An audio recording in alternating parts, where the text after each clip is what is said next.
talk, so if they're boring, you just wait till the next talk. They'll be fun, I'm sure. So, yeah, everyone ready? Yep. Right, great. Carwyn, if you can come and tell us about North Wales making communities. Do you want to hold the stick? Yeah, I'll hold it. Are you filming? Yeah. Give me a counter here. You're on. Oh, right. So, I need to let you see the pictures, even though I'm not really going to be talking about them. We set out to start a community in North Wales for the technical industry.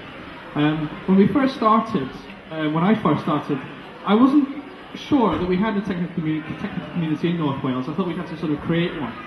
But what we discovered was that the more we looked, the more we found that there were things going on already right under our noses.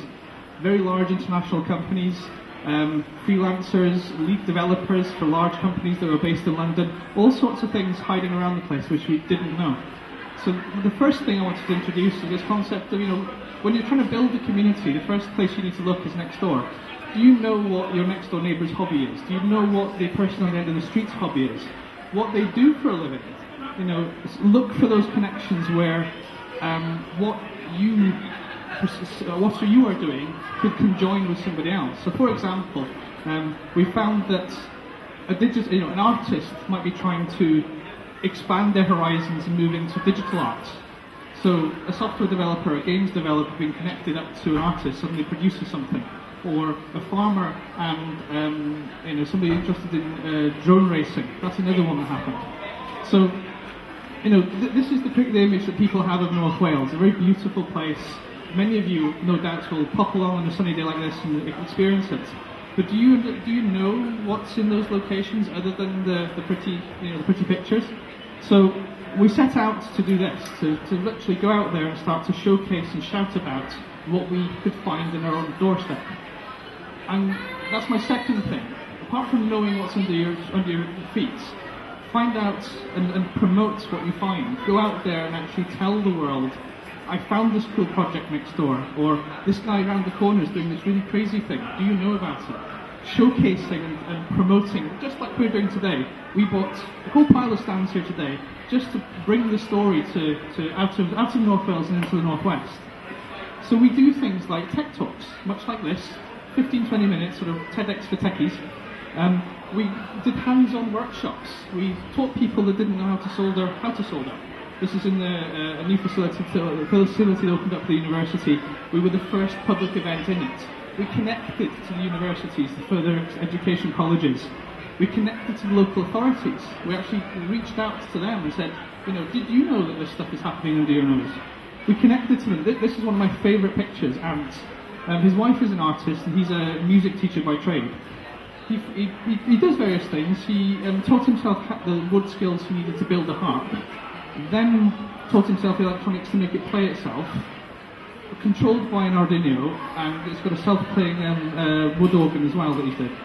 We connected to companies outside the area, Google, Docker, cutting-edge technologies, got in touch with people that are from these companies, or got in touch with the companies, and got them to sponsor or send speakers over to North Wales so we could showcase that technology over there as well. Another one, I'm just going to now, which you can see more about over there on our stand. One of our members is an avid space fanatic, and he's speaking later. Joe came out and did rocket design workshops for us. Don't make it just about the perception what tech is. Broaden your horizons and look at things outside that.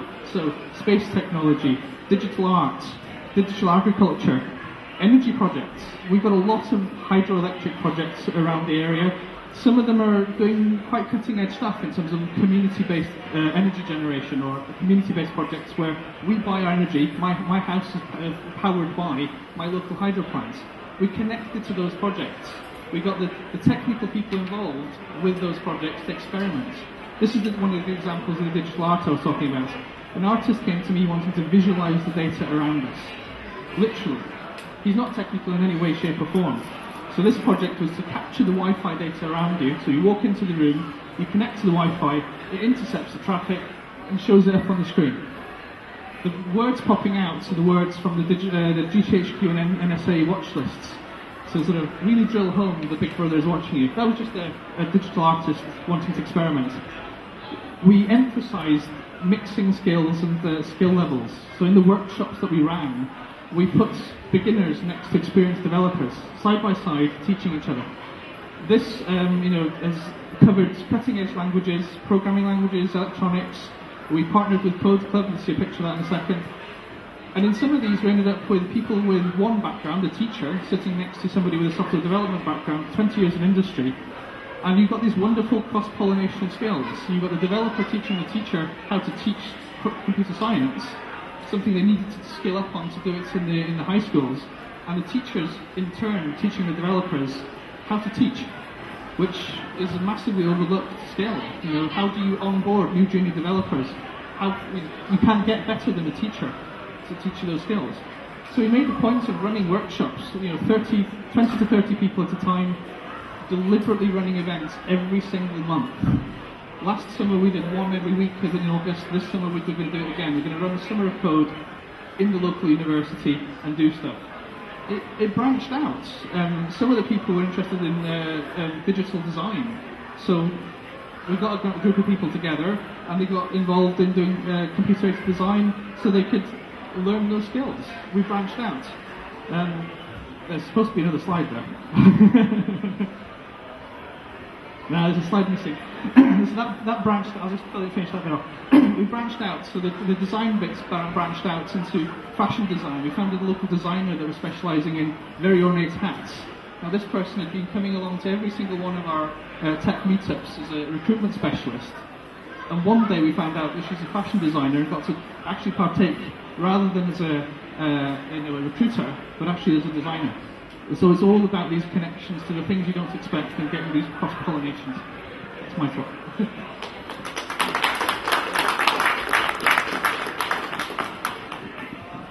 Thank you, Carwyn. You are at Ignite Talks at Makefest. We're having 5-minute lightning talks about maker subjects. This session is about community building.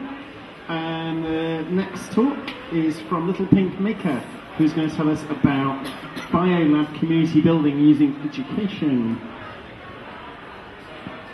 Oh, keep in mind, by the way, think of questions you want to ask, because we're going to have the opportunity to ask both speakers questions after this. So, hi, I'm Nell, and I live in Copenhagen, Denmark, and I'm here for Makefest, obviously. I don't have a slideshow, so a few issues, but I'm going to explain to you what community means and how you can impact and make your own community with zero funding, zero knowledge, and just using other people. So, a bit of background about me. I have no education. I have no real background in science, technology, arts, engineering, or mathematics. But I now run a lab and I'm off to MIT to teach.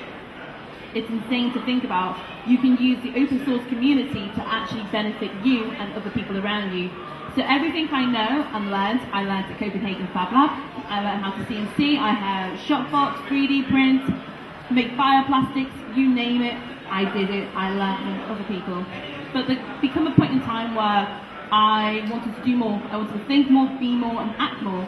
So I decided, okay, well, what am I going to do? I approached various different open source communities and said, hey, what education do you have?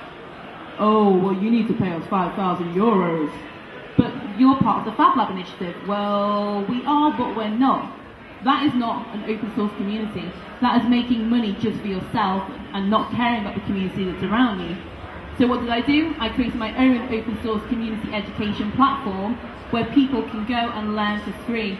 No matter where you are in the world, you will learn the same education as what is being taught in that program for 5,000 euros. People think it's kind of copying and stealing. Technically it is, technically it's not. Education should be free and open for all, regardless of your background. Whether you come from being privileged or being in poverty, you should be able to access education.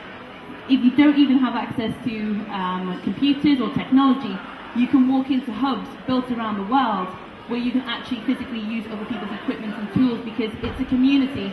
Community is not just one person. There's so many of us, and together we are stronger in numbers. So I'm part of what's called DIY Bio, and we are a community organisation of, I'm going to say 50,000 strong labs. And you can go online and type in DIY bio, and every lab in the world will pop up where you can just walk in, hold your hand up and say, I do not have any knowledge, I want to make a bioplastic. They will teach you there and then. You can then go away and start your own small community with your friends in your kitchen using everyday equipment and apparatus, and then go and teach somewhere else. I'm proof of this because I'm about to embark on a trip going to Mexico, Peru and Ecuador, teaching children in those countries how to do this. It's crazy to think that as community people we have impact and we can make change. We can build abundance for all and not just ourselves, but we have to take the first step and hold our hands up and say, look, this is what I want to do. Not just follow the trend because somebody's making a 3D printer, I want to make a 3D printer. You have to think about what you want to do ethically and sustainably, because that is what the future of being a maker is about, and your community needs an ethical and sustainable approach. So making communities within that sense is possible. You have to take the first steps, but of course it's not easy, and there's communities out there that you can go to and they will share their work with you. There's people out there who are building platforms for 3D printers and CNC machines and laser cutters that you can build yourself at home. You don't need no degree, no PhD. You can physically just go, do what you need to do, build it, create a community, and move on. That is the main ethos about being a maker. You make it, you do it, you think it, you bring it. And besides that, if anything else happens, that's great. It really is, because you never know what's going to happen. You might try and make a project and it fails, but my best failures have become my best pieces of work. Everything that I've made has become something somewhere down the line and inspired other people to go and create change where they live. And at some point when I do move back to England, Brexit, I will probably end up opening a DIY bio space here, and I do hope that you do come and do more with me and make more with me and be more maker, and of course just explore new terrains within free open source education, be it wearables, electronics, coding, and just in general thinking differently. So yes, thank you.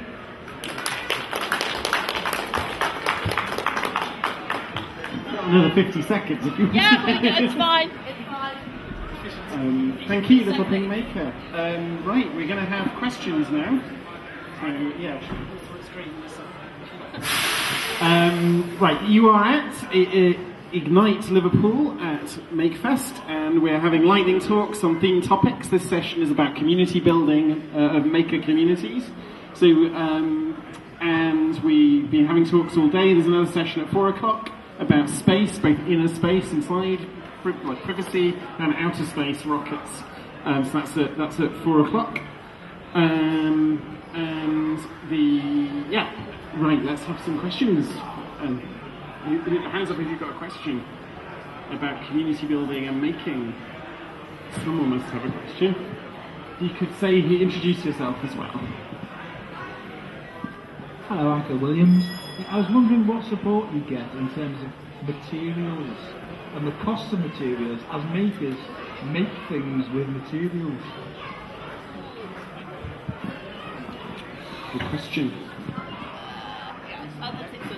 So as makers, you actually don't need materials to make anything. This is the thing. You can actually build a community based on nothing. And I have proof of this.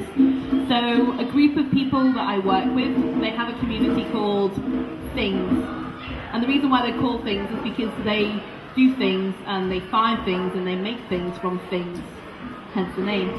You don't actually need materials to build something. You can sit together in a group and share ideas. You can sit there and go, okay, this is a really great project, we don't have the funding, how can we do this? You can sit there as a group and share your knowledge with others. You don't have to have materials to be a maker. It's sharing your expertise with somebody else to inspire them and to make them think more that makes you a maker. I'd echo that. The first thing is that a constraint can be a very creative thing. So if all you've got is cardboard, that's a great place to start. The other thing I'd say is reach out to the organisations around you. Don't be afraid to go out there and poke them in the ribs and say, come on, let's get involved here. This event is perfect proof of that. You know, the libraries have got involved and behind this initiative.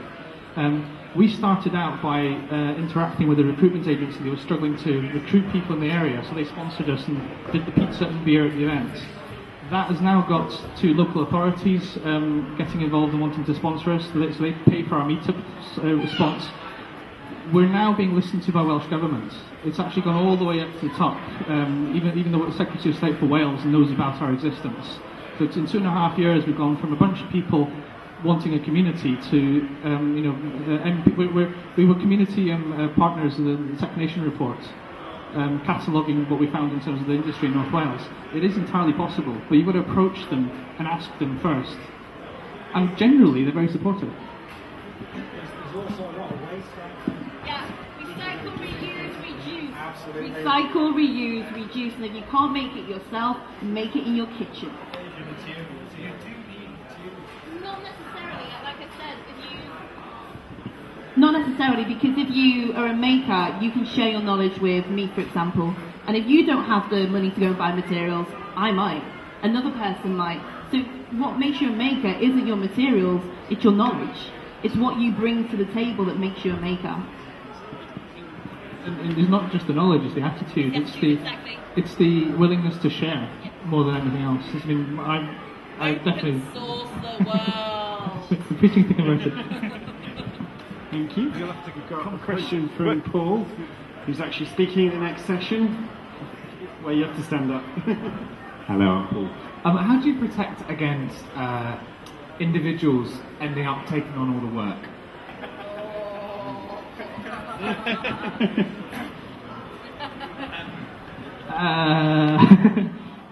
You have to hand it over. You have to nurture. So I've done a lot of the arranging of the events. Other people have done a lot of the running of the workshops. I've deliberately dragged 2 students with me today. Literally gave them the lift here and helped them find somewhere to stay. You have to, if you want it to be sustainable, you've got to think about how it is going to run without you as an individual, or it's not sustainable at all. So our next step announced last week is we're going to hold a town hall meeting and actually do that outreach. We've done the advocacy, we've done the gathering, the momentum. The next step has to be transitioning into sustainability. So that funding, little bits and pieces can be helpful, but you have to, there's no such thing as a one-person community.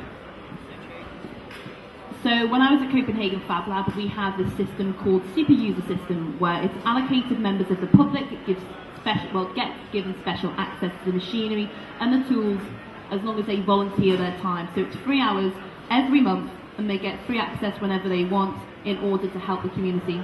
That means that I didn't have to do all of the work. They didn't have to do all the work. Together as a community, we went in and we did our 3 hours a month. We booked a time on Google, Calendar. Open access laser today. Everyone comes and uses the laser. Open access 3D printer the next day. Everyone comes and uses a 3D printer.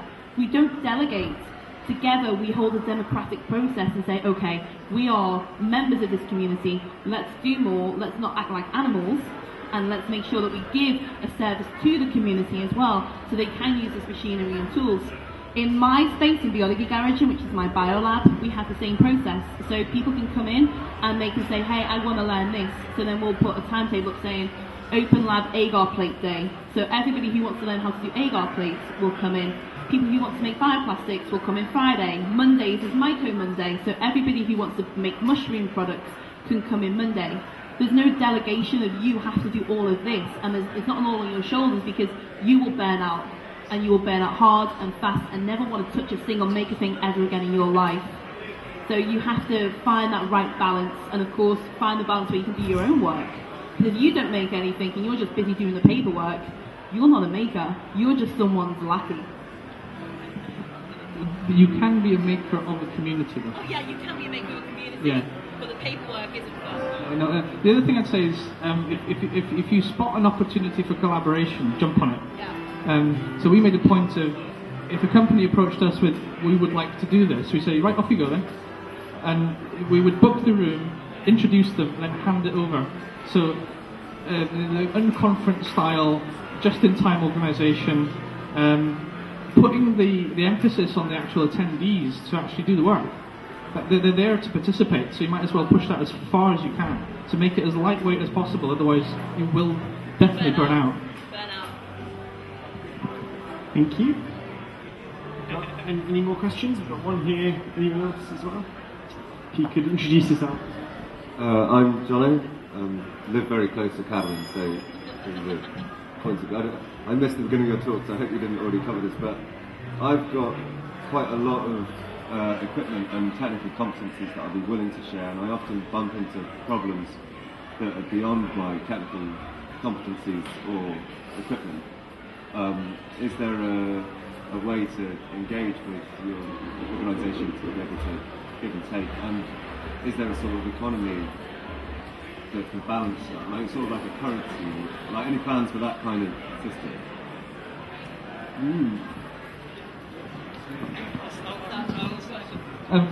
Funny you should mention the word currency, because there's lots of things we'll be looking at that are sort of experimental in our minds that we would like to get to eventually. So looking at things like blockchain technology and the really cutting edge of how you attribute contribution in a network of different parties. That's something that is a research topic we're looking at in conjunction with the university. But beyond that, it's a case of what have you got that we could have, and what have we got that you need? Now, in your case, it's a box of veg.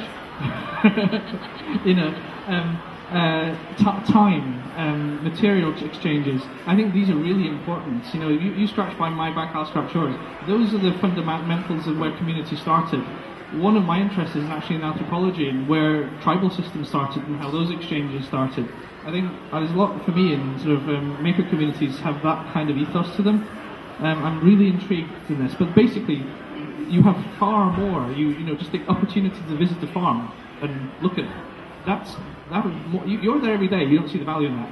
But for me, I'll come along and have a look, and I'll spend the day telling you about what I know. You know, look for those exchanges of value between individuals or organisations, and they're right. They're again back to what I was saying earlier. They're right under your nose. You don't think of them as that, though. It's so true. If you have machinery and tools and somebody else needs your machinery and tools, find someone to collaborate with. They might have a 3D printer that you might need to use to 3D print your project, but you might have a heat press machine that they need to do their t-shirts. If you don't have somewhere to go and do this, set a place up. Go into your local library and explain, we want to set this up. They might already have a room you can hire and use. If not, go and speak in a cafe. Go and say, hey, can we do a repair cafe? We want to bring a sewing machine and a 3D printer and a heat press and electronic tools, and build your own community there and then. Do an uprising. You know, the Industrial Revolution, the fourth Industrial Revolution is a maker revolution. Be that revolution. Find that change and find that person that wants to collaborate with you. A quote from one of the lead. A quote from one of the product designers at Autodesk. This was said at Maker Assembly 2 years ago. Autodesk think makers and startups of the future. We're betting the house on it. That's kind of, you can't get better than that. I was going to say something else as well. When we were starting out, when I was arranging events to begin with, you know, we get sort of 30, 20 people to begin with. Now it's about 70, 80 people at a time. Entertainment and fun were actually top of the list. If it's interesting, they'll come again, even if they don't do anything. And free beer. If you can get someone to give you free beer, or even brew your own beer from bread at home, you're onto a winner. And that beer sort of brewing is then your next talk, and they can tell you about it. You should see the statistics of what happens on a meetup when you suddenly announce that there's free pizza. Yeah. Great. Any more questions? Or, I think we finished the session. Thank you very much. Can you give the speakers really good, detailed insights into maker community building? Thank you. The next session at 4 o'clock is about inner and outer